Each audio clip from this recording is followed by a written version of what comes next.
So it's been a while. I was really stressed out for the last couple of days and I didn't get a chance to record. So we are doing chapter 11 today. And this is a very important chapter when it comes to communion. Now, in the first half of this chapter, it talks how a man and a woman should present themselves unto God, right? So they always say women need to cover themselves, especially the head, and they use that as hair.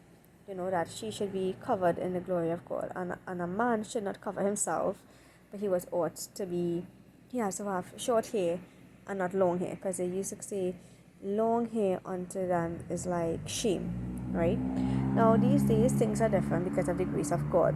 Now women too, they should not be shaven, but because of situations that can't be helped, like hair issues, cancer, these things is the exception, right?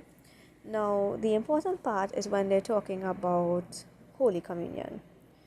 So over here when he said when you take now when it says you go in the house of the Lord to eat, you shouldn't be drunk. You shouldn't be hungry in the sense of, yes, you could give the poor food, but you're not doing it out of enjoyment then or pleasures of the earth, as they say, right? When you come to dine, you usually do it for communion. So they said here, take, eat, for this is my body which is broken for you, and do it in remembrance of me.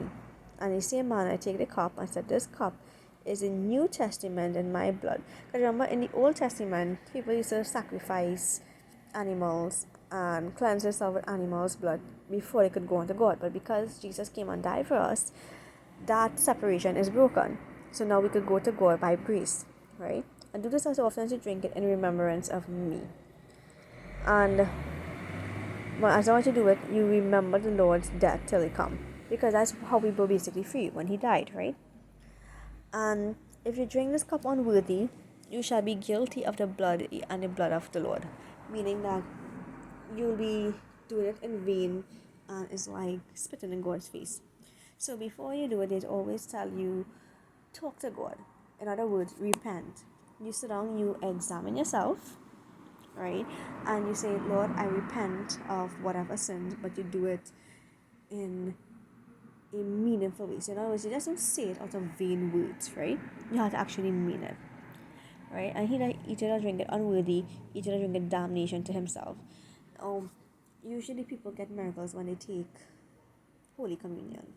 Some do it for a period of time, some do it once and it happens.